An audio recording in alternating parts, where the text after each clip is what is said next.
Mana lagi? Okey ya. Yang ni ke yang tu dengar? Cuba dengar yang tu. Subhanallah. Subhanallah. Sama ya. Lagi sedap. Ni sedap Ni dengung sikit ya.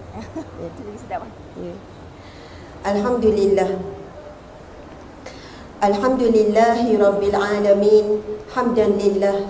Salatan wa salaman ala Rasulillah Sayyidina wa maulana wa habibina wa syafi'ina Muhammad ibn Abdillah wa ala alihi wa ashabihi awliyaillah. Assalamualaikum warahmatullahi wabarakatuh. Apa khabar semua? Alhamdulillah bi khair. Kaifa halukum? Alhamdulillah nahnu bi khair. Subhanallah, alhamdulillah. Terlebih dahulu terima kasih kepada kekanda Ustazah Tuti Dalis selaku moderator, seterusnya Al-Fadhil Ustaz selaku pengurusi majlis, seterusnya kepada pengurusi masjid, setiausaha, bendahari, semua AJK yang terlibat, seterusnya kepada pihak penganjur yang sudi menjemput saya pada pagi ini di sebuah tempat yang sangat indah ini, barakah insya-Allah, di Masjid Labu, Kampung Putih. Kampung Tengah, Batu Lapan, Labu, Negeri Sembilan, Malaysia. Macam tu, subhanallah. Alhamdulillah, yang menganjurkan adalah Pejabat Agama Islam Daerah Seremban. Di bawah Jabatan Agama Islam Negeri Sembilan. Sebelum ni, inilah tempat saya bertugas, iaitu di Jabatan Hal Ehwal Agama Islam Negeri Sembilan. Saya kalau pihak Jabatan Agama Negeri lah yang jemput, cakap Negeri dah tu, memang tak daya kalau nak nolak. Memang sebab itu ahli keluarga kita kan. Lepas tu bila saya datang ke Labu ni, rasa macam datang kat kampung juga. Sebab ada acik-acik Labu ni ramai ni. Sebab acik-acik Labu ni memang kuliah lama dah dengan dia orang. Fan club ni. Tu dia tu. Acik-acik. Lawa-lawa gini acik. Okey, subhanallah. Yang semualah masya-Allah, dan Ustazah dapat tahu ini daripada SMAP Labu. Pernah jumpa Ustazah tak? Jadi kamu tingkatan berapa? Oh, patutlah sebab pernah berapa kali Ustazah ceramah di SMAP Labu. Betul kan? Jadi subhanallah, ada pengiring bersama dengan anak-anak ni, ustaz dan ustazah mereka, masya-Allah. Hari ni seronoklah tak belajar ya. PT3 bila? Oh, betul lah, minta maaf ya. Oh, itu yang seronok keluar jalan-jalan, masya-Allah. Dan ada juga bersama dengan kita anak-anak daripada Tafiz Irsyad Labu. Ustazah tengok umur kamu dia 6 tahun, 7 tahun, betul? Berapa tahun ni? Ada 11. Ada tak 9 tahun? Ni kecil-kecil, comel-comel tu 9 tahun. Masya Allah. Kamu di asrama ke berulang? Asrama, semua asrama. Oh, ada yang harian. Allahu Akbar. Yang kecil-kecil, comel-comel, Masya Allah, Allahu Akbar. Segan Ustazah nak ceramah depan adik-adik Tafiz ni, adik-adik SMAP Labu ni. Tapi insya-Allah Ustazah datang sebagai menjalankan amanah, diberi tajuk tentang kelebihan solat duha. Solat duha. Buat tak solat duha? Setiap tahun ke, setiap bulan ke, setiap hari? Masya-Allah. SMAP Labu kena wajib ke solat duha? Pilihan. Ini muka-muka solat duha tak ni? InsyaAllah. Tengok juga belah sini. Ustazah dulu sekolah Ma'had Muhammadi Lil Banat, Kota Baru, Kelantan. Sekolah Muhammadi Pueh. Orang kata, orang Kelantan cakap. Suasana di sana masa Ustazah belajar lah. Bila waktu rehat, kita ada berapa minit waktu rehat? 30 minit, setengah jam kan?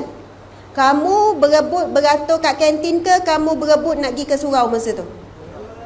Dua-dua. Masya Allah, bagus. Subhanallah. Calon suami soleh tu. Allahu Akbar. Allah. Okey. Kamu belajar lagi. Subhanallah.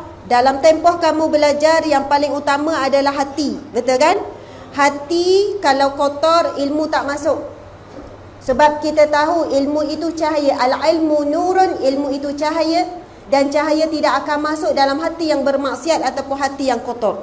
Masya Allah. Sebab itu perlu melazimi.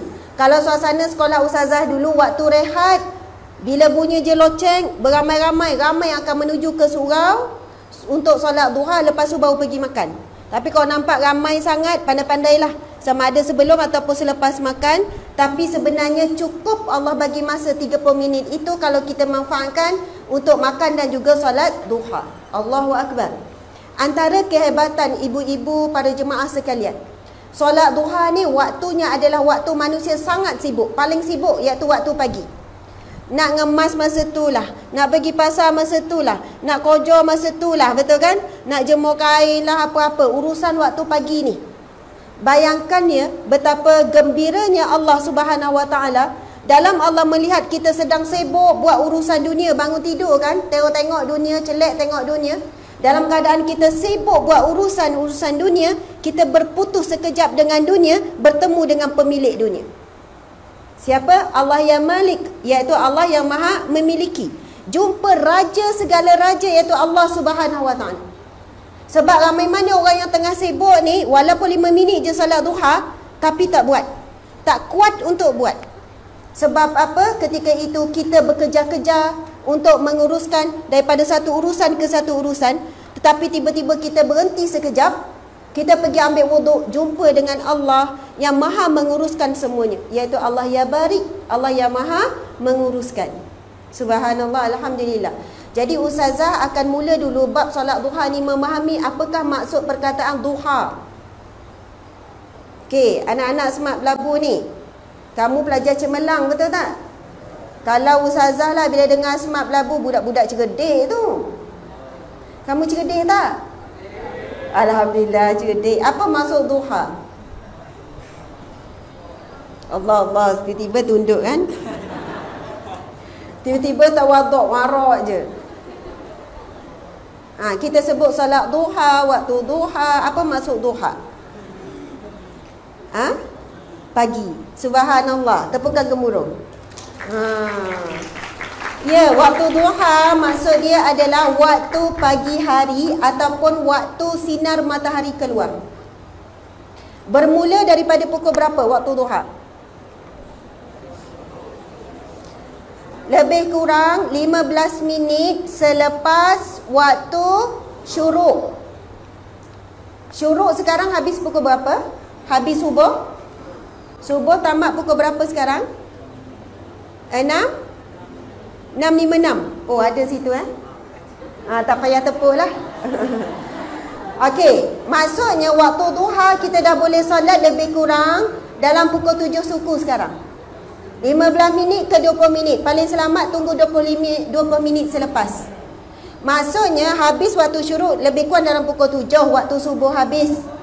Jadi kita boleh mula solat duha start pukul 7.20. Bila berakhir solat duha?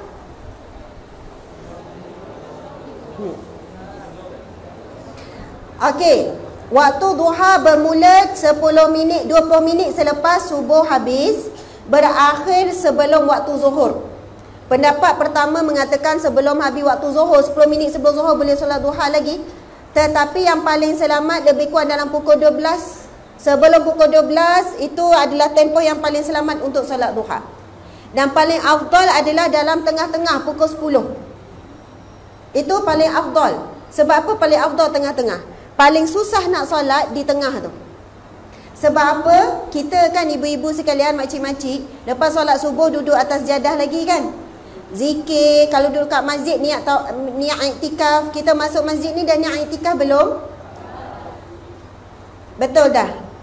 Okey, siapa yang belum niat, sama-sama kita niat daripada awal program ni, mungkin sampai tengah hari, sampai petang kita dapat pahala iktikaf. Sambung sampai malam program ni kan? Acik-acik balik masak tak ni? Balik masak ya? Jangan sebab datang oleh masjid, riau sekampung, bergaduh ke rumah. Kan? Sebab satu hari tak balik. Tapi niat iktikaf sebagaimana hadis Nabi sallallahu alaihi wasallam, barang siapa yang beriktikaf satu hari. Ini satu hari ya. Maksudnya mungkin kita ada keluar dengan urusan yang penting, lepas tu kita sambung lagi niat iktikaf. Macam mana niat iktikaf? Nawaitul i'tikaf fi hadzal masjid lillahi ta'ala. Ataupun bahasa kita kan niat iktikaf kerana Allah dah. Barang siapa yang beriktikaf di rumah Allah satu hari, Allah akan membina, dibina baginya parit yang menghalang, 3 parit yang menghalang dia dengan neraka. Dia akan dijarakkan Allah daripada neraka Allah 3 parit. Kita pun bayang, kecil bona parit kan? Parit boleh lompat je, betul? Tetapi saiz parit ini dijelaskan dalam hadis ini, satu parit menyamai antara timur dan barat. Maksudnya hujung dunia ke hujung dunia. Jauh tak tu? Maksudnya bila kita niat iktikaf, subhanallah, insya-Allah Allah akan bina parit, 3 parit kita menjauhi neraka Allah Subhanahu Wa Taala, dan setiap parit saiznya adalah daripada timur ke barat. Baiklah, bila kita tengok tadi, waktu duha adalah bermula daripada 10 minit 20 minit selepas subuh, kemudian berakhir sebelum zuhur. Dan paling afdal di tengah-tengah, sebab tengah-tengah paling susah. Saya sebut tadi dekat ibu-ibu sekalian, lepas subuh kita tunggu, lepas tu kita solat terus, perkara tu tak susah sangat. Betul ke tidak? Sebab itu kita terus kekal dalam kais mayang, sebab tunggu lagi 15 minit lepas subuh, lepas tu terus nak solat. Yang paling susah kalau kita dah pun start buat kerja rumah, dah start menyapu, dah start keluar, dah start masak, tiba-tiba nak berhenti, tu paling payah. Sebab itu nilaian ibadah makin sukar untuk melakukannya, makin tinggi nilaian dia, afdal dia. Makin payah, makin banyak pahala. Kadang-kadang bila dah nak buat tengah tu, dah start kojoh, langsung tak buat. Betul kan? Jadi kita bimbang kita tak buat tu, maka kita buatlah di awal tadi. Tak apalah kalau kita tak ambil waktu, afdal sekalipun. Masya Allah. Sama juga orang kerja pejabat kan, Ustazah Tuti. Kalau kita kerja pejabat, tak buat pagi tu, susah dah nak buat tengah. Biasanya daripada rumah kita ambil wuduk, sampai dekat pejabat, kita pun buat solat duha siap-siap. Tapi kalau start kerja dulu, pukul 10, pukul tengah-tengah, pukul 9, pukul 10 baru nak buat, sangat payah. Masya Allah. Sebab ketika itu kita sudah pun tenggelam dalam kesibukan. Kamu sekolah start pukul berapa kelas? 7.30. Maksudnya kalau kamu nak solat duha 7.20 sempat. Betul kan? Sempat sekarang ni sebab subuh awal. Okey, seterusnya bagaimana tata cara solat duha sebelum masuk kelebihan ni? Boleh tak ni? Boleh. Tata cara solat duha kita tahu paling sikit 2 rakaat. Tadi kan solat duha 2 rakaat. Dan yang paling banyak berapa rakaat? Berapa? 12 rakaat. Membawa maksud kita boleh solat duha 2 rakaat, 4 rakaat, 6 rakaat, 8 rakaat, lagi 10 dan juga 12 rakaat. Siapa yang pernah buat 12 rakaat? Gelak acik. Hajar-hajar sekalian dah hidup berapa lama dah? Dah lama hidup kan? Dah banyak nikmat Allah bagi kan? Nak solat 12 rakaat sangat susah, betul kan? Yang bertanya pun sama. Ustazah Tuti pun sama kan? 2 rakaat paling tinggi mungkin kita pernah solat 4. 6 pun susah nak capai. Tetapi di sana ada satu fadilat yang sangat besar. Ada satu hadis Nabi sallallahu alaihi wasallam, barang siapa yang solat duha 12 rakaat akan dibina istana di syurga Allah Subhanahu wa taala. Sebelum saya nak baca hadis ini, saya cari dulu, takhrij dulu. Akhirnya saya jumpa perbincangan tentang kedudukan hadis ini, sebab besar ni ganjaran ni. Siapa yang solat duha 12 rakaat, maka akan dibina baginya istana di syurga Allah Subhanahu wa taala. Bayangkan kita belum mati, kita belum pindah alam lagi, kita belum lagi akan dihisap, tetapi dengan kita melakukan solat sunat duha 12 rakaat akan dibina istana di syurga Allah Subhanahu wa taala. Ini satu kurniaan yang sangat besar, yang sangat hebat. Kita tak tahu betapa besarnya, indahnya istana tu. Lalu bila saya buka Mufti wilayah Persekutuan Dr. Zulkifli Al-Bakri perbincangan ada tentang Bayan Linas tentang kedudukan hadis ni. Ada yang mengatakan sahih, ada mengatakan dhaif. Tetapi yang dhaif pun boleh naik kepada hasan, ada hujah-hujahnya. Maka di sana boleh kita beramal dengan hadis ini.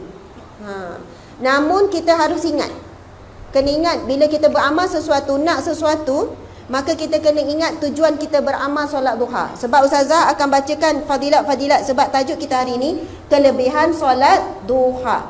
Jadi kena fokus kepada kelebihan-kelebihan. Sebelum kita sebut tentang kelebihan solat duha, kita kena faham kalau kita solat kerana nak sesuatu itu, ia ada unsur-unsur mensyirikkan Allah. Kena jelas unsur-unsur mensyirikkan Allah. Sebab apa? Sebab kita solat bukan kerana Allah, tetapi kerana hadiah yang Allah nak beri. Allah boleh beri saja. Allah yang maha kaya, Allah yang ghani, yang mughni. Betul kan? Orang kafir kalau berusaha pun, orang musyrik kalau berusaha pun akan dapat. Orang bukan Islam adik-adik, kalau dia belajar sungguh-sungguh, dia cemerlang juga.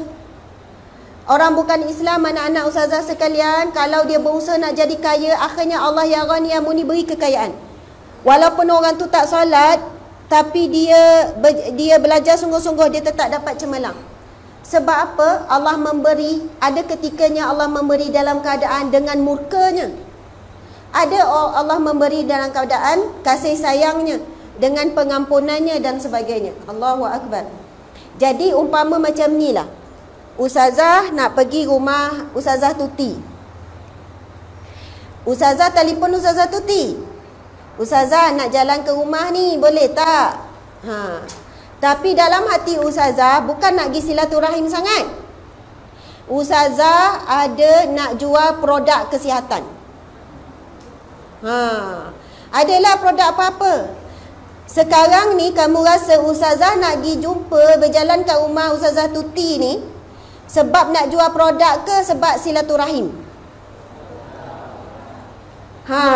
Cik-cik biasa buat kan? Sebab nak jual produk tu yang besar. Kalau tak ada telefon nak pergi berjalan saja-saja. Ustazah Tuti tak tahu apa-apa, dia pun siap masak lah seronok.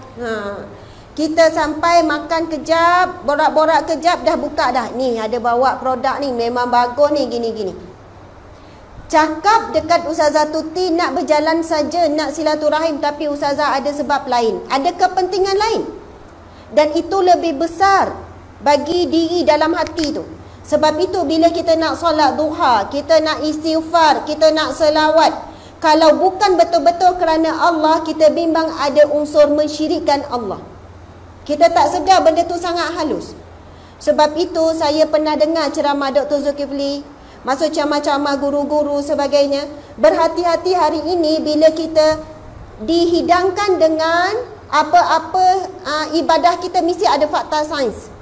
Solat dari sudut sains dapat gini-gini, puasa dari sudut sains dapat macam ni, amalkan macam ni, istighfar gini-gini dapat ni. Boleh untuk menggalakkan kita ibadah, tetapi berhati-hati, jangan jadikan itu tujuan utama. Ramai mana orang solat duha, tujuan utama dia bukan nak dekat dengan Allah, tetapi nak dekat dengan rizki Allah. Dia solat duha sebab nak cemerlang PT3. Habis exam PT3, dia dah tak solat duha. Sementara nak tunggu result esok, sebulan, pulun solat duha. Buat jaga. Dah keluar result, tinggal solat. Itu buktinya, kalau kita nak nilai, kita sebenarnya buat ibadah sebab harapkan sesuatu ataupun kerana Allah.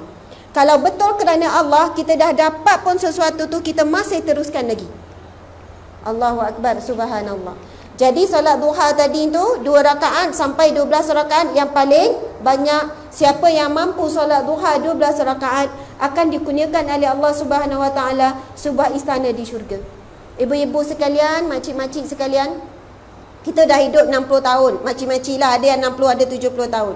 Sekurang-kurangnya buatlah sekali solat duha 12 rakaat. Masya Allah, alhamdulillah. Okey, seterusnya. Sebelum tu nak sebut juga bacaan dalam solat duha, sebab cerita juga tata cara. Solat duha biasanya kita dengar, Kita berdiri macam biasa, adik-adik sekalian. Lepas tu baca apa dulu? Okey, baca niat dulu. Betul lah, dah angkat takbiratul ihram, niat solat duha. Tak sebut dalam bahasa Arab pun tak apa ibu-ibu sekalian. Bahasa Melayu pun tak apa, lafaz sebelum solat. Kan, sahaja solat duha 2 rakaat kerana Allah. Kita pun angkat takbiratul ihram wajib lintasan. Lintasan pun yang wajibnya sunat duha. Solat sunat duha. Maksudnya sunat duha automatik 2 rakaat. Lintasan simple saja dalam hati. Nak membezakan ia bukan solat fardu dan sunat apa? Sunat duha. Duha automatik 2 rakaat. Tak sebut 2 rakaat pun tak apa. Okey, kemudian baca apa? Al-Fatihah. Betul tak? Okey, lepas Al-Fatihah Wadduha dulu ke Wasyams dulu? Okey, sebab apa Wasyams dulu?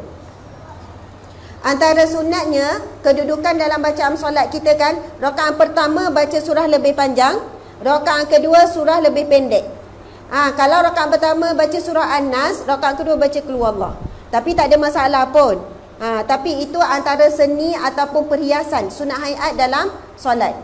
Okey, jadi kita baca surah Wasyamsi wa duhaha, surah Asy-Syams, matahari terbit. Okey, kemudian rakaat kedua baca surah apa? Surah Wadduha. Masya Allah. Perkataan duha ni ada dalam banyak tempat dalam Al-Quran. Bukan 2 surah ni saja. Tapi Ustazah nak ceritakan sedikit tentang sabab nuzul surah Ad-Duha. Boleh tak baca sama-sama dulu? Okey, puan-puan haja-haja sekalian, baca dengan suara yang kuat ya. Okey, sama-sama kita baca. Ustazah nak, siapa ini? Adik Tafiz hafal surah Wadduha? Hafal. Okey, boleh tak Ustazah nak seorang baca surah Wadduha kat sini? Boleh masuk sama-sama live Ustazah ni. Ada ribu-ribu orang akan tengok. Okey, bagi cadangan nama? Boleh? Tak boleh, okey. Adik Tafiz seorang? Okey. Ustazah ada hadiah ni. Lepas ni jumpa Ustazah ya. Ada hadiah Ustazah nak bagi. Subhanallah. Dia bangun sendiri. Tepukan gemuruh. Masya Allah. Okey. Ustazah sebut takbir. Kemudian kamu takbir ya. Okey. Takbir. Buat gaya. Takbir. Allahu Akbar. Slow sangat. Okey. Semangat sikit. Kamu ni orang lelaki ni. Tunjukkan sikit kelakian kamu. Kena semangat. Okey. Takbir. Allahu Akbar. Takbir. Allahu Akbar. Takbir. Allahu Akbar. Tahmid. Alhamdulillah. Tasbih. Subhanallah. Tahlil. La ilaha illallah. Allahu Akbar. Okey. Nama siapa? Ahmad Said. Ahmad Said. Masya Allah. Apa maksud Said? Apa maksud Ahmad? Ahmad, salah satu nama Nabi Muhammad sallallahu alaihi wasallam. Muhammad, Ahmad, Abul Qasim, betul tak? Dan Allah sendiri ada memanggil nama Rasulullah dengan panggilan Ahmad. Masya Allah, Allahu Akbar. Said maksudnya bahagia. Yang terpuji, yang bahagia. Masya Allah. Sekarang bahagia tak ni? Bahagia tak? Tak tahu. Masya Allah, Ahmad Said. Tengok Ahmad Said pun dah rasa bahagia dah. Allahu Akbar. Berapa umur? 11 tahun. Orang mana? Orang Seremban Negeri Sembilan. Ni mak ayah dia tengok ni, insya-Allah, subhanallah. Okey, sekarang ni Ahmad saya akan memimpin bacaan surah Duha dan kita semua baca dengan suara yang kuat dan bersemangat. Boleh? Boleh ke boleh? Are you ready? Yes, I'm ready. Okey, silakan Ahmad Said. Bismillahirrahmanirrahim. Wadduha Laili iza saja ma wadda'aka rabbuka wa ma qala walal akhiratu khairul laka minal ula sawfa yu'tika rabbuka fatarda lam yajidka yatiman fa'awa wa wajadaka dhallan fahada wa wajadaka 'ailan fa'aghna fa ammal yatima wa amma sa'ila fala tanhar wa amma bi ni'mati rabbika fahdis. Subhanallah. Sadaqallahul azim. Subhanallah Ahmad Said. Nanti sebelum Ustazah balik jumpa Ustazah ya. Ada hadiah. Masya Allah. Tafadhal. Terima kasih. Alhamdulillah. Takbir. Tasbih. Tahmid. Tahlil. Subhanallah. Alhamdulillah. Maksudnya tak lena lagi lah tu ya. Okey. Masya Allah. Alhamdulillah. Kenapa Ustazah pilih surah Wadduha? Ustazah nak sebut sikit sebab nuzul surah Wadduha. Surah ada banyak sebenarnya riwayat-riwayat menceritakan tentang sebab turunnya surah Duha. Antaranya ada ketika Rasulullah sakit, tak sihat, kurang sihat sehingga Rasulullah tertinggal solat tahajud. Wallahu alam benar atau tidak, sahih ataupun tidak. Salah satu daripada pendapat mengatakan Rasulullah tertinggal. Ada yang kata sehingga 2 malam. Wallahu alam. Akhirnya sebabkan itu maka malaikat Jibril tak datang beberapa hari. Ada yang kata tak datang dan beberapa hari, ada kata beberapa minggu, ada pula yang mengatakan berbulan-bulan. Malaikat Jibril tidak datang bertemu dengan Rasulullah sallallahu alaihi wasallam. Dan kita tahu kan anak-anak sekalian, malaikat Jibril ni adalah utusan Allah untuk turunkan wahyu. Maksudnya Allah berhubung dengan Nabi Muhammad sallallahu alaihi wasallam. Nabi Muhammad dapat sesuatu daripada Allah melalui siapa? Malaikat Jibril. Kita tahu tugas malaikat Jibril, ketua malaikat adalah untuk menyampaikan wahyu Allah Subhanahu wa taala. Sekarang ni kita berhubung dengan manusia guna apa? Guna SMS ataupun guna telefon lah, WhatsApp dan sebagainya. Kan? Bayangkan ya ibu-ibu sekalian, ada telefon tak? Ada makcik-makcik ni. Banyak WhatsApp dengan suami ke dengan kawan? Dengan suami, Masya Allah. Yolah tu, mari kita cek telefon dia. Okey, contoh. Kan, contohnya, kamu ada telefon, kamu pergi tempat yang jauh. Lepas tu kamu cuba hubungi mak kamu. Tak dapat. Telefon tak angkat. Lepas tu mesej tak balas. Kamu tunggu sampai tengah hari. Telefon tadi tak angkat, sekarang tak dapat langsung. Mesej tak terima. Kamu mula risau tak? Mula risau. Tunggu sampai malam, tak ada khabar berita juga. Cuba pula hubungi ayah, pun sama. Kenapa mak ayah ni dua-dua tak boleh hubungi ni? Lepas tu cubalah telefon adik-beradik. Adik-beradik pun cakap. Menangis lagi. Balik. Kamu mungkin akan minta kebenaran pada warden. Ustaz, saya tak tahu, saya dah tak senang hati, saya tak boleh tidur, saya tak boleh kontak mak ayah saya tak tahu macam mana. Walaupun jauh, kamu sanggup balik. Betul ke tidak? Sebab ada risau ni. Sebab semua orang tak tahu, kena balik nak tahu cerita apa yang berlaku ni. Itu baru 1 hari. Rasulullah sallallahu alaihi wasallam beberapa hari, bahkan ada yang mengatakan 4 bulan, ada kata 6 bulan. Dan keadaan Rasulullah ketika itu tak tentu arah. Naik turun bukit menunggu, wahai Jibril, di mana kamu? Kenapa kamu tidak ada hantar apa-apa wahyu? Kemudian orang musyrik kata apa pada Nabi Muhammad sallallahu alaihi wasallam? Orang musyrik kata, Muhammad telah ditinggalkan oleh Tuhannya. Muhammad telah ditinggalkan oleh kawan dia. Kawan dia maksudnya Jibril. Muhammad telah pun dibenci. Muhammad telah menjadi orang manusia biasa, tak jadi lagi Nabi. Semua orang menghina, mencerca Nabi Muhammad sallallahu alaihi wasallam. Dan dikatakan kesedihan Nabi Muhammad ketika ini lebih daripada sedih kematian anaknya yang dicintai, iaitu Ibrahim. Kan salah seorang nama anak Nabi Muhammad kita ada namanya Ibrahim. Lebih sedih daripada kematian anak, sebab terputus hubungan dengan Allah. Nabi Muhammad masa itu fikir, adakah Allah telah pun meninggalkan? Adakah Jibril tak akan datang lagi? Adakah aku bukan seorang Nabi lagi? Apa dengan orang keliling cakap macam-macam? Masya Allah. Tiba-tiba datanglah malaikat Jibril setelah sekian lama wahyu tak turun. Lalu turunlah surah Wadduha. Pernah tak dalam hidup kita, anak-anak sekalian, kita rasa orang tak sayang kita? Pernah tak? Pernah tak rasa mak ayah tak sayang? Pernah rasa macam tu? Alah, sedih lah pula. Pernah tak rasa kawan-kawan tak suka? Pernah. Ada kawan ejek, betul? Kawan ejek apa? Mak kau hijau, ayah kau hijau. Ada yang anggur. Kenapa ejek hijau-hijau tu?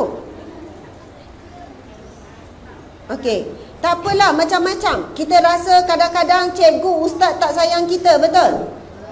Cikgu tak suka kita. Alahai. Okey, subhanallah. Perasaan-perasaan semua ini, apa yang pernah kita rasa sepanjang hidup kita, Rasulullah dah rasa semua dah. Nabi dah rasa semua dah. Bila kita baca surah Wadduha ini, kalau kita faham maksud dia, kita akan cepat lega. Kita akan cepat tenang. Sebab surah Wadduha ini, Allah memujuk Nabi Muhammad ketika ini rasa tersisih, rasa sedih, rasa terbiar, rasa dah tak disukai, sedang dihina dan sebagainya. Okey, sebab itu Ustazah nak mari sama-sama kita tengok maksud surah Wadduha. Okey, Wadduha, apa maksud dia? Kuat-kuat sikit. Wadduha maksud dia? Demi waktu duha. Waw di sini kita panggil wawul qasam, betul tak?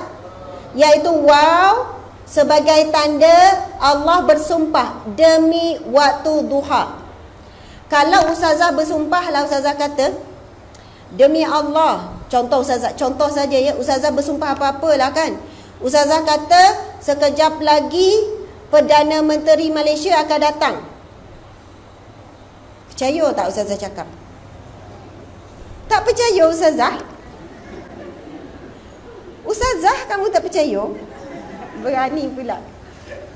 Memang tak logik pun, kan sibuk Perdana Menteri kita. Takkan program macam ni dia nak datang, betul kan? Ataupun dia tak sompek nak datang, dia ada banyak hal. Bukan dia tak nak, dia tak sempat. Walaupun ustazah bersumpah sekalipun, ustazah ni siapa? Manusia biasa. Tetapi yang bersumpah demi waktu duha ini Allah. Demi waktu duha. Dan Allah Subhanahu Wa Taala kalau nak mengukurkan sesuatu tak perlu sampai bersumpah kalau kita fikir. Sebab itu adalah kalamullah, kata-kata Allah dah kuat sangat dah. Tetapi bila Allah memulakan sesuatu dengan apa-apa sumpahan, dengan bersumpah, menunjukkan ada perkara besar yang Allah nak sampaikan. Dan waktu duha ini waktu yang sangat special kalau kita betul-betul fahami tafsir surah Wadduha. Wadduha demi waktu duha. Lagi walaili iza saja, demi waktu malam. Allah bersumpah lagi berturut-turut demi waktu malam. Iza saja maksud apa? Mula nak teka. Wadduha demi waktu duha, walaili iza saja demi waktu malam apabila dia gelap gelita. Bila keluar waktu duha, dia keluar daripada waktu malam yang gelap gelita, betul kan? Rasulullah dalam keadaan gelap gelita. Kita kalau gelap gelita, tiba-tiba tak ada elektrik, tak ada cahaya langsung, apa berlaku pada kita? Pertama akan sesak nafas. Tak nampak apa-apa, padahal rumah tu luas. Tiba-tiba rasa tak cukup oksigen, padahal oksigen banyak. Sebab gelap sangat, bulan pun tak ada, apa-apa cahaya ada, gelap betul-betul, kita akan rasa gelap gelita, kita akan rasa sesak nafas. Sudah. Padahal dalam rumah, kita boleh berjalan langgar meja, betul tak? Langgar sofa, sebab tak nampak, akan teraba-raba. Dan saat itu, kalau ada cahaya sikit, kita akan rasa lega sangat. Tiba-tiba ada cahaya, jumpa lampu, subhanallah, syukur. Kita akan sangat menghargai suluhan cahaya tersebut. Begitulah digambarkan Rasulullah dalam keadaan terputus hubungan dengan Allah, gelap gelita hidup Rasulullah.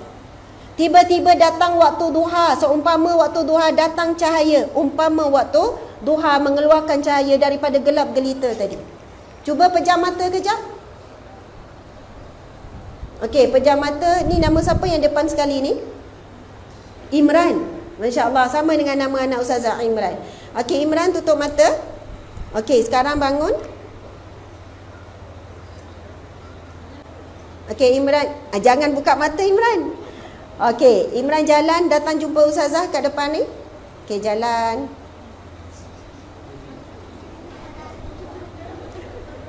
Okey, Imran duduk boleh?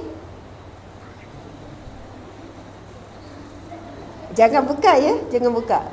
Okey, subhanallah. Okey, Imran bangun balik dan duduk balik kat tempat tadi. Jangan buka, sikit pun tak boleh buka.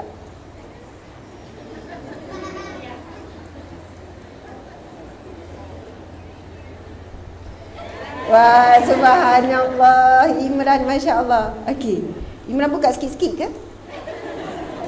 Ada buka sikit-sikit tak? Ada. Imran aku ada. Sebab sampai sini ya, tapi nak sampai balik kat tempat tu bukan mudah. Tapi Imran dah rasa tu ada ni kan, Masya Allah. Berapa saat tadi? Tak sampai 1 minit tadi. Maksudnya pergi balik mungkin tak sampai 1 minit. Imran rasa tak macam susah hati bila gelap? Rasa susah hati kan? Allah beri kita nikmat melihat 60 tahun ibu-ibu sekalian.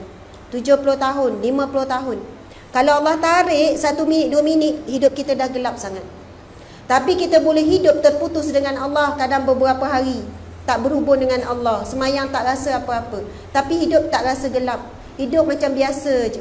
Rasulullah bila terputus hubungan dengan Allah, terus rasa gelap. Okey, kita tengok lagi. Walaili idza saja. Sambungan lagi. Ma wadda'aka rabbuka wa ma qala. Apa maksud dia? Ma wadda'aka rabbuka. Tidak, sekali-kali tidak. Ma wadda'aka. Allah membiarkan kamu. Ma wadda'aka rabbuka. Sesungguhnya kamu tidak dibiarkan oleh Tuhan kamu. Wa ma qala. Dan Allah tidak membencimu. Sebab apa? Kan orang duk kata kepada Nabi Muhammad ketika itu, Tuhan telah tinggalkan Muhammad. Jibril pun dah tak datang. Allah dah benci dia, Tuhan dia pun dah benci dia. Lalu Allah memujuk Nabi Muhammad, ma wadda'aka rabbuka wa ma qala. Tidak, kamu tidak dibiarkan oleh Tuhan kamu dan kamu juga tidak dibenci oleh Tuhan kamu. Hebat kan? Allah pujuk.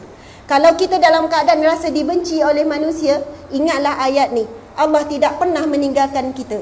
Allah tidak pernah membiarkan kita. Dan kalau manusia pun benci kita, Allah tidak pernah membenci kita walaupun ketika itu kita buat maksiat. Bahkan Allah sangat mencintai hambanya apabila buat maksiat, buat dosa, lalu kembali kepada Allah bertaubat. Sebab Allah tahu kita lemah untuk melawan maksiat yang kita buat. Allahu Akbar, Allah sangat mencintai kita. Okey, sambung lagi. Ma wadda'aka rabbuka wa ma qala walal akhirata khairul laka minal ula.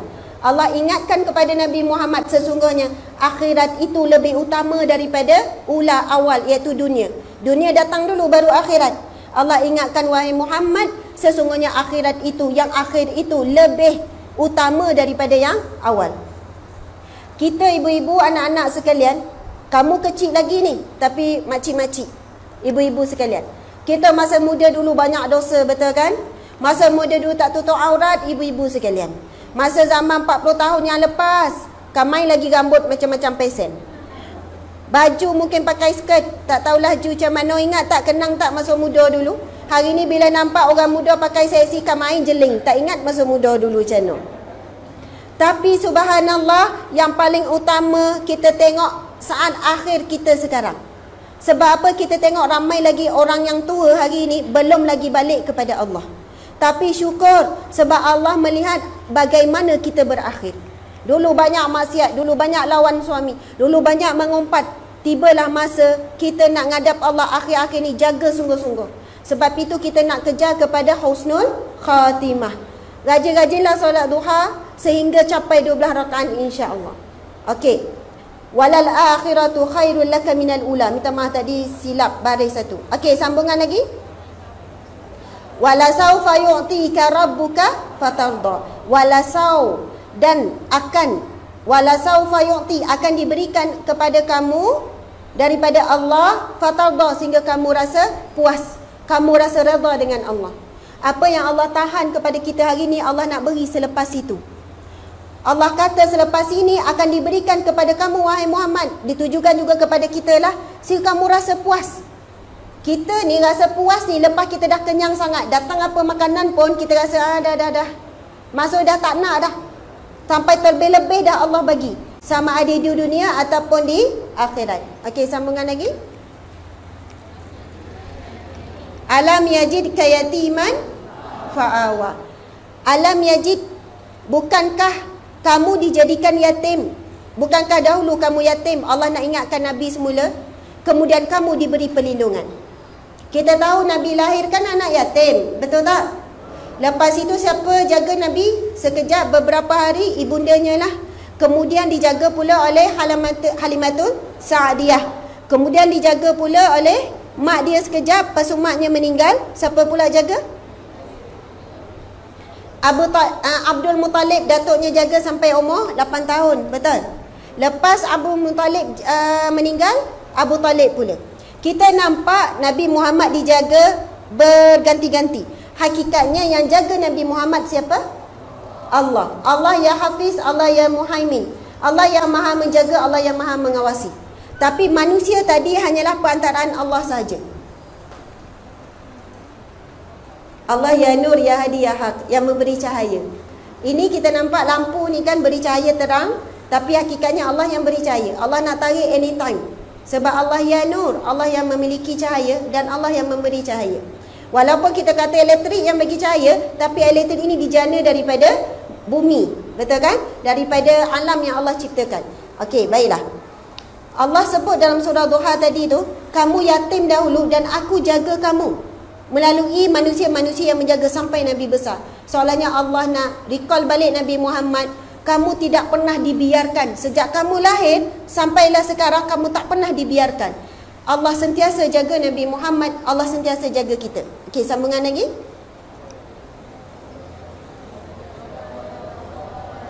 Wa ammal yatima fala tanhar. Lagi. Wa ammas sa'ila. Saya dah keliru. Wa ammal yatima fala tanhar. Taqhar. Okey, wa ammas sa'ila fala tanhar.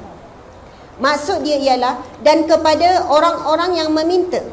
Wa ammas sa'ila, kepada mereka yang meminta-minta, fala tanhar, kamu jangan herdik.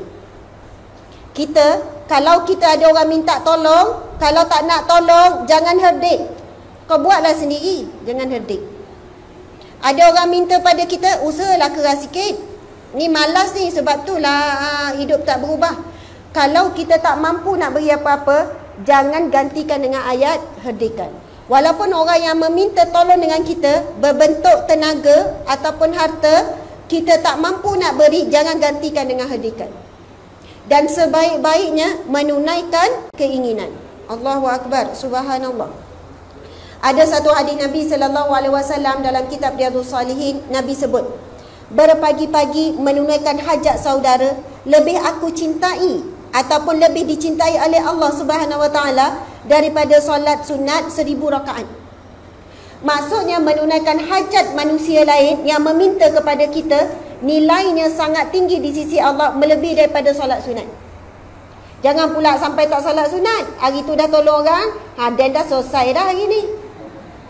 Solat sunat mesti dapat pahala yang lain. Tetapi di situ Allah ingatkan Nabi Muhammad SAW kepada yang meminta-minta kepada kamu, jangan kamu herdik.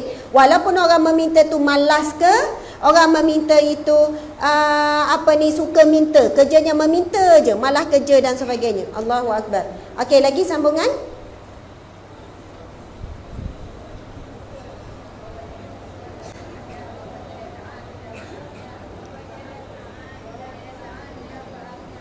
Dah keliru kan? Kalau baca sekaligus tu kita ingat. Okey, sambungan daripada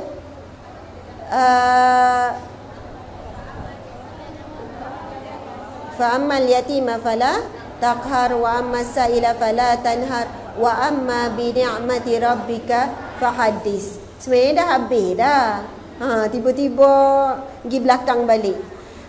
Dan segala nikmat Allah, maka fahaddis, kamu wawarkan, kamu beritahu, bukan suruh bangga riak. Maksudnya ucapkanlah alhamdulillah, hitunglah nikmat Allah Subhanahu Wa Taala. Alhamdulillah, Di situ kita lihat, kita faham sedikit maksud surah Ad-Duha. Selepas ini bila solat sunat duha, baca surah Wad-Duha, cuba bawa maksud sekali. Dan kalaupun kita dalam keadaan tak solat sekalipun, dalam keadaan kita sedang sedih, rasa orang tak hiraukan kita, suami tak hargai, anak pun tak nak balik, apa-apalah kan, rasa sedih kan acik-acik, baca surah Wad-Duha ni. Baca dengan terjemahan. Masa tu kita akan rasa betapa Allah tidak pernah membiarkan kita, betapa Allah sangat dekat dengan kita dan sebagainya. Jadi kita nak masuk tajuk ni, tu mukadimah ya. Tapi masa saya pukul 10, tinggal lebih kurang 5 minit lagi. Jadi insya-Allah kita nak bacakan beberapa kelebihan fadilat solat duha. Antaranya Nabi SAW bersabda, daripada Abu Hurairah radhiyallahu anhu bahawa dia berkata, kekasihku Rasulullah sallallahu alaihi wasallam berpesan ataupun wasiat Rasulullah dengan 3 hal yang tidak pernah aku tinggalkan hingga aku meninggal nanti. Maksudnya Nabi berwasiat 3 perkara jangan ditinggalkan sehinggalah meninggal dunia. Yang pertama iaitu puasa 3 hari setiap bulan. Maksud 3 hari setiap bulan ni waktu bila? Kita panggil puasa hari putih, betul kan? Waktu di tengah, waktu bulan mengambang, hari putih kan. Kemudian solat duha, dan yang ketiga tidur dalam keadaan sudah mengerjakan solat witir. Di sini Nabi Muhammad SAW beri wasiat 3 perkara. Pertama apa dia? Puasa hari putih. Yang kedua solat duha. Yang ketiga sunat witir sebelum tidur. Kalau kita yakin untuk bangun tahajud, boleh kejut tengah malam ataupun hujung malam, kan malam tu start daripada solat tahajud, boleh start daripada pukul berapa? Start daripada start daripada Isyak sampai subuh. 1/3 awal, betul tak? 2/3 awal, lepas Isyak tidur sekejap, bangun pukul 10 dah solat tahajud, boleh tak? Boleh. Lepas tu yang afdal tengah-tengah, 2/3 malam. Lepas tu 3/3 malam hujung. Kita banyak ambil yang mana ni? Yang hujung tu lah kan, bangun awal sikit. Bila nak sampai tahap yang tengah paling afdal? Sama juga solat duha. Biasa dapat awal dengan hujung. Dan nak habis barulah kocok-kocok nak solat. Nak dapat tengah-tengah tu payah. Sebab itu yang tengah ni yang paling payah, yang paling afdal. Masya Allah. Jadi bila kita tengok disebutkan di sini dan dalam keadaan mengerjakan solat witir. Masya Allah.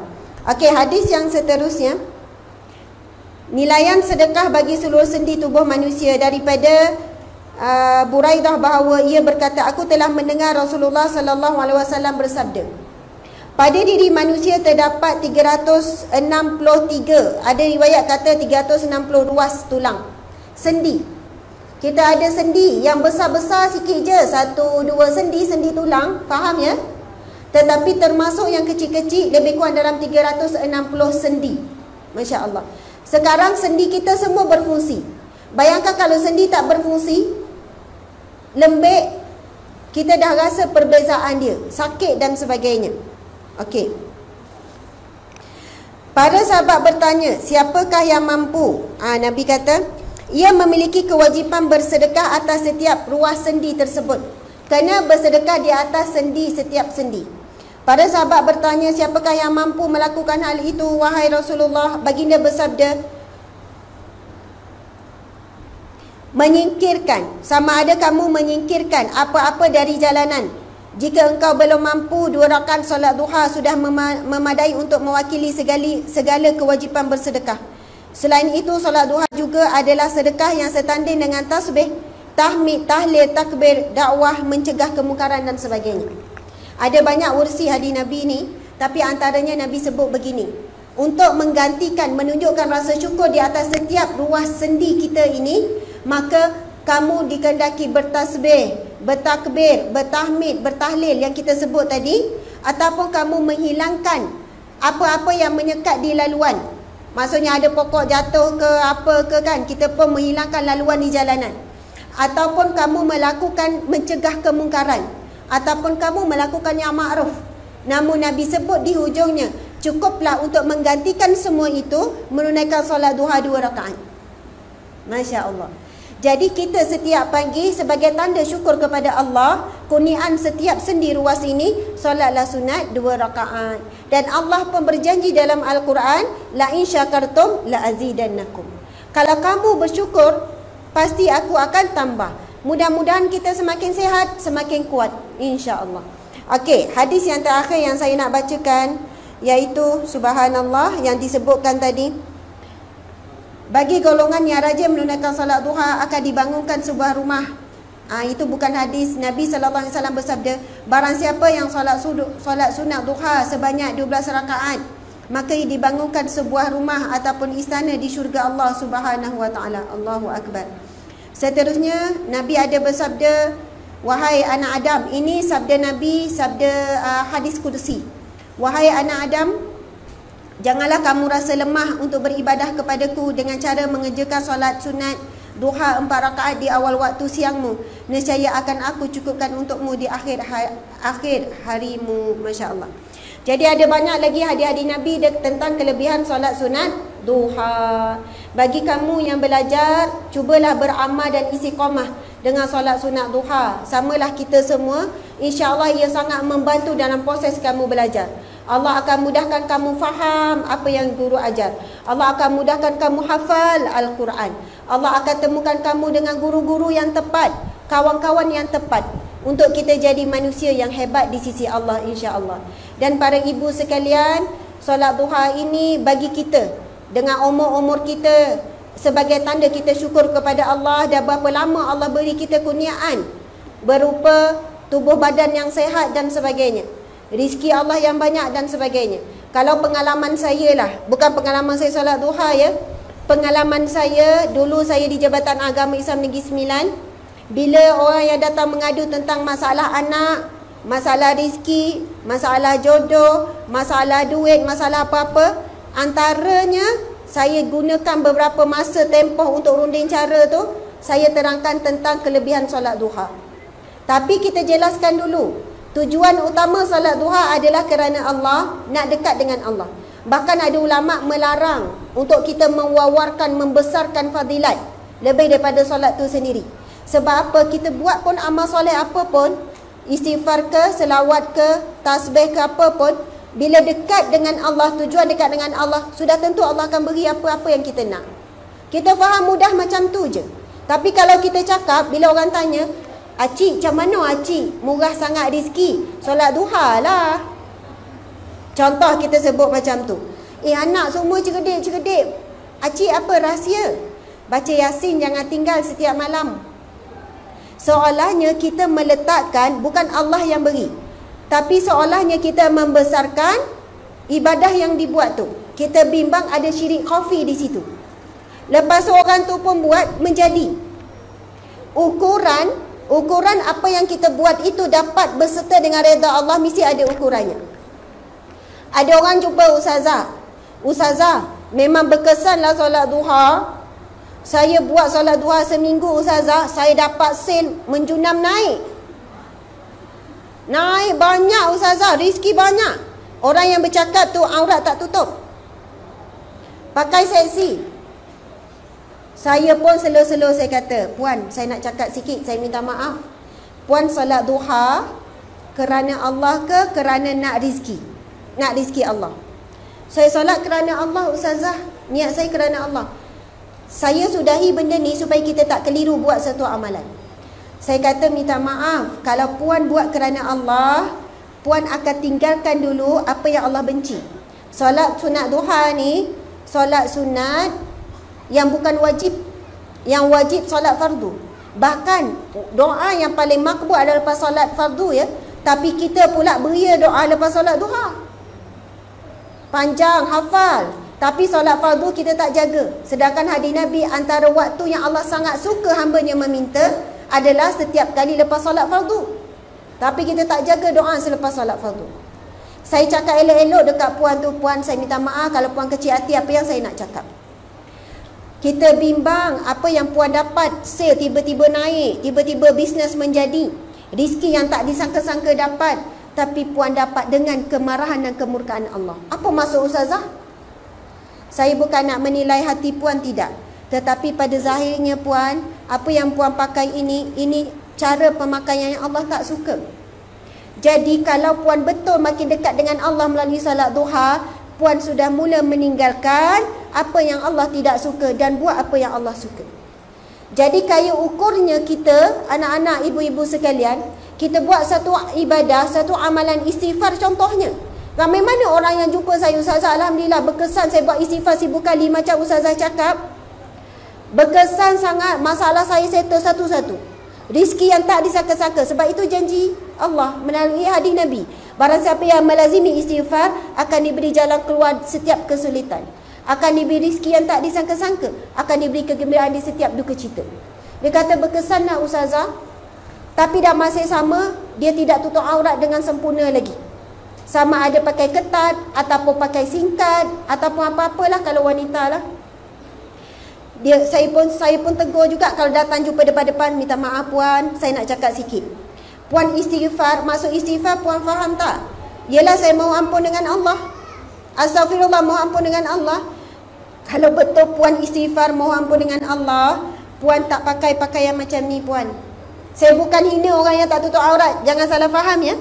Sebab bila Allah datangkan depan saya dapat tegur, saya guna kesempatan tu tegur. Apa maksud ustazah? Saya tanya dia, kalau puan nak jaga hati mak, puan buat tak apa yang mak tak suka? Saya tak buat lah ustazah sebab nak jaga hati dia. Jadi kalau puan nak jaga Allah, tak nak biar Allah marah, puan kena buat apa yang Allah suka. Apa dia? Istighfar puan mohon ampun, puan kena buktikan dengan perbuatan, bukan lidah saja mohon ampun, tapi tak buat apa yang Allah suruh. InsyaAllah puan akan terima rizki tu daripada Allah dengan cara kasih sayang Allah, bukan kemarahan Allah. Sebab apa? Allah tidak heran sedikit pun nak beri apa pun pada manusia. Sebab dalam hadis Nabi sebutkan, Nabi gambarkan berat dunia ni bagi pandangan Allah tak sampai pun sebelah sayap nyamuk. Maksudnya Allah beri banyak mana pun kekayaan, Allah tak heran pun. Sebab itu kadang Allah tahan dunia daripada kita ibu-ibu sekalian. Sebab apa? Dunia bagi Allah tak ada nilai sedikit pun. Allah nak bagi kita bahagian akhirat. Allah nak bagi kita syurganya. Sebab itu Allah tak bagi dunia. Allah nak bagi dunia pada orang bukan Islam, orang musyrik pun Allah boleh bagi. Jadi insya-Allah mudah-mudahan kita solat duha bukan kerana fadilat, bukan kerana nak kejar dunia, tetapi kita nak dekat dengan Allah Subhanahu Wa Taala. Sebagaimana hadis Nabi sallallahu alaihi wasallam, Nabi bersabda, "Ihfazillaha yahfazka." Kamu jaga Allah, jaga hubungan dengan Allah, buat amalan kerana Allah, nak dekat dengan Allah, Allah akan jaga kamu. Nabi kata, "Ihfazillaha tajidhu tujahaka." Kamu jaga hubungan dengan Allah melalui solat duha, baca Quran, zikir dan sebagainya, semua amal-amal yang baik. Kamu akan dapati Allah berada depan kamu. Maksudnya Allah sangat dekat dengan kita. Wa iza sa'alta fas'alillah. Bila kamu perlukan sesuatu, nak minta sesuatu, minta saja dengan Allah. Wa iza sta'anta fasta'in billah. Kalau kamu perlukan pertolongan, minta tolong saja dengan Allah. Ini kelebihan orang mukmin beriman yang melazimi solat duha, melazimi istighfar dan semua amal soleh. Allah sentiasa ada dekat dengan dia, insya-Allah. Saya kira sekadar itulah kuliah pada pagi ini. Waktu pun dah lebih, dah 10 minit. Mudah-mudahan dapat manfaat, dapat iktibar, dapat semangat untuk istiqamah solat sunat duha. Antara ciri-ciri orang mukmin, ciri-ciri orang yang beriman, dia tidak tinggalkan solat duha. Kalau kita nak digelar, nak ada ciri-ciri orang yang beriman, istiqamahlah dengan solat duha. Di antara solat yang tidak pernah ditinggalkan, ataupun maksudnya hampir tidak pernah ditinggalkan oleh Rasulullah sallallahu alaihi wasallam. Saya mohon maaf salah dan silap. Terima kasih kepada semua. Terima kasih kepada pihak penganjur. InsyaAllah di sini kita bertemu. Mudah-mudahan di syurga Allah kita akan bersatu. Amin ya rabbal alamin. Wabillahi taufiq wal hidayah. Assalamualaikum warahmatullahi wabarakatuh.